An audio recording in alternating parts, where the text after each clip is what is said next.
সীমানা নির্ধারণের ব্যাপারে একমত হতে পেরেছি। ভবিষ্যতেও যাতে এই ধারা আমরা অব্যাহত রাখতে পারি, এই ব্যাপারে আমরা সবার প্রতি অনুরোধ জানিয়েছি।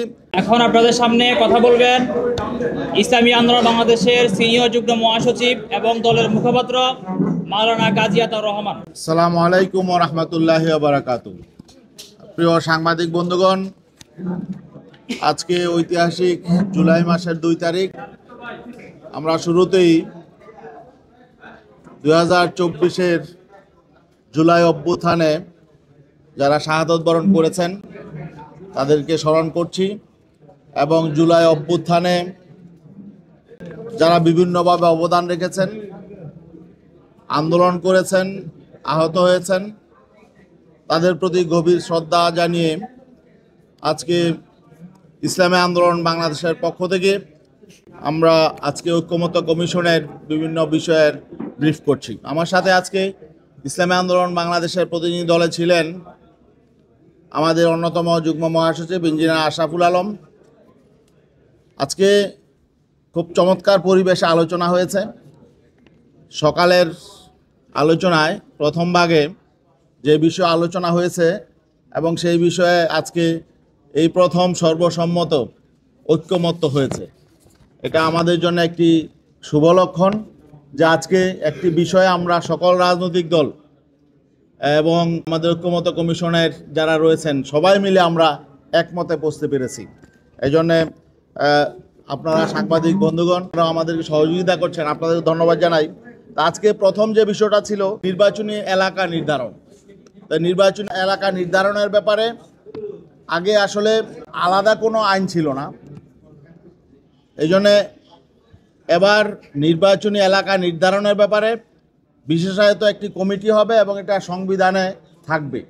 এই ত্রয়োদশ জাতীয় সংসদ নির্বাচনের ব্যাপারেও একটা বিশেষায়িত কমিটি কাজ করছে, সে ব্যাপারেও আমরা সবাই একমত হয়েছি যে এই কমিটিও আলাদা কেউ কমিটি থাকবে, এটা নির্বাচন কমিশনের অধীনেই তারা কাজ করবে। আর ভবিষ্যতে যখন আদমশুমারি হবে প্রতি 10 বছর অন্তর অন্তর, আদমশুমারির পরেই একটা কমিটি হবে বিশেষ করে নির্বাচনী এলাকা নির্ধারণের জন্য, সংসদীয় আসনের সীমানা নির্ধারণের জন্য একটা কমিটি হবে। সেই কমিটি বিশেষায়িত কমিটি, সেই কমিটি অ্যাসিস্ট করবে নির্বাচন কমিশনকে, এবং সেটা কমিটি প্রতি 10 বছর অন্তর অন্তর তাদের নির্দিষ্ট মেয়াদে তারা দায়িত্ব পালন করবে। তো এই বিষয়ে জাতীয় ঐক্যমত্য হয়েছে এবং সম্মতিক্রমে এটা সিদ্ধান্ত হয়েছে। দ্বিতীয় পর্যায়ে যে আলোচনাটা ছিল সেটা ছিল বহু কাঙ্ক্ষিত আমাদের নির্দলীয় নিরপেক্ষ তত্ত্বাবধায়ক সরকার ব্যবস্থা নিয়ে। তত্ত্বাবধায়ক সরকার ব্যবস্থা এই বিষয়টা নিয়েও আমরা সবাই একমত যে অবশ্যই নির্বাচনকালীন একটা তত্ত্বাবধায়ক সরকার ব্যবস্থা লাগবে। কারণ হলো আমাদের সংকটের মূল জায়গা এটা, পাওয়ার ট্রান্সফারের সময়টা সবচাইতে বেশি অস্থিরতা তৈরি হয়, সবাই ক্ষমতায় আঁকড়ে থাকতে চায়।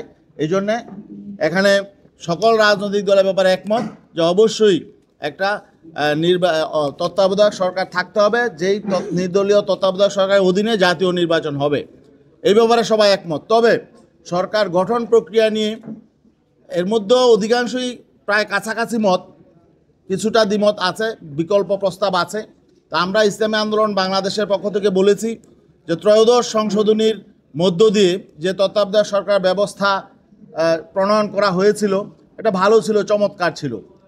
শুধুমাত্র সেখানে সর্বশেষ অপশন ছিল যে যদি বিকল্প পাওয়া না যায় তাহলে প্রেসিডেন্ট 2টা দায়িত্ব পালন করবে। প্রেসিডেন্ট রাষ্ট্রপতির দায়িত্বের পালনের পাশাপাশি তিনি এই অন্তর্বর্তীকালীন সরকারেরও প্রধান উপদেষ্টার দায়িত্ব পালন করবেন। আমরা বলেছি যে না, এটাই সংকট তৈরি করেছিল।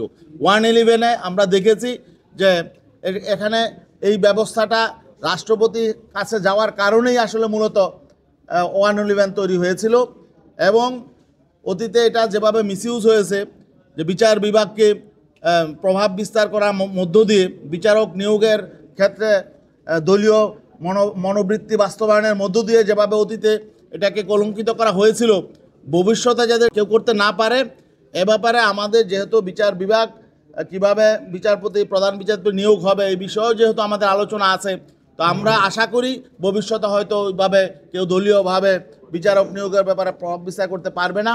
এই জন্য আমরা মনে করছি ত্রয়োদশ সংশোধনীর মধ্য দিয়ে যে তত্ত্বাবধায়ক সরকার ব্যবস্থার সংবিধানে প্রণয়ন করা হয়েছিল, এখানে প্রেসিডেন্ট ছাড়া অন্য যেই ব্যবস্থাগুলো আছে, অন্য 5টা ধাপ, এগুলো আমরা মনে হয়েছে মোটামুটি ঠিক আছে, এটা হতে পারে। এবং তবে এখানে অবশ্যই জাতীয় ঐক্যমত লাগবে, যেহেতু এটা একটা গুরুত্বপূর্ণ ইস্যু এবং আমাদের অতীতের তিক্ত অভিজ্ঞতা আছে। এই জন্য আমরা বলেছি অবশ্যই এক্ষেত্রে জাতীয় ঐক্যমত লাগবে। এবং আরেকটা জিনিস আমাদের আজকে আমরা ধন্যবাদ জানিয়েছি সবাইকে যে আমরা একটা বিষয়ে কমপক্ষে এই সীমানা নির্ধারণের ব্যাপারে একমত হতে পেরেছি। ভবিষ্যতেও যাতে এই ধারা আমরা অব্যাহত রাখতে পারি, এই ব্যাপারে আমরা সবার প্রতি অনুরোধ জানিয়েছি। রাজনৈতিক দলগুলো যাতে নিজের অবস্থানে দাঁড়িয়ে না থেকে নিজের অবস্থান থেকে সবাই আমরা একটু অবস্থানকে একটু স্যাক্রিফাইস করে যাতে আমরা মিনিমাম একটা জাতীয় ঐক্যমত সব মৌলিক বিষয়গুলোতে আমরা একমত হতে পারি, তাহলে আমরা হয়তো দেখা যাবে এই জুলাই বিপ্লবের যে আকাঙ্ক্ষা এটা হয়তো আমরা বাস্তবায়ন করতে পারবো। এই ব্যাপারে আমরা ইসলামী আন্দোলনের পক্ষ থেকে সবাইকে অনুরোধ জানিয়েছি, আমরা সবাই সবার অবস্থান থেকে একটু সরে গিয়ে হলেও আমরা যাতে জাতীয় ঐক্যমত গড়ে তুলতে পারি, এ ব্যাপারে সবার প্রতি আমরা অনুরোধ জানিয়েছি। আর অতীতের অভিজ্ঞতায় আমরা যেতে চাই না, আমরা দেশটাকে সামনে এগিয়ে নিয়ে যেতে চাই। এই জুলাই মাসে যাতে আমরা সনদ আমরা ঘোষণা করতে পারি ঐক্যমতের ভিত্তিতে, এই প্রত্যাশাটা আমাদের থাকবে। এবং আমরা নতুন বাংলাদেশের জন্য যাতে সবাই ঐক্যবদ্ধভাবে সমঝোতা সমন্বয়ের ভিত্তিতে একটা নতুন রাজনীতি চালু করতে পারি, এই প্রত্যাশা আমাদের থাকবে। ধন্যবাদ।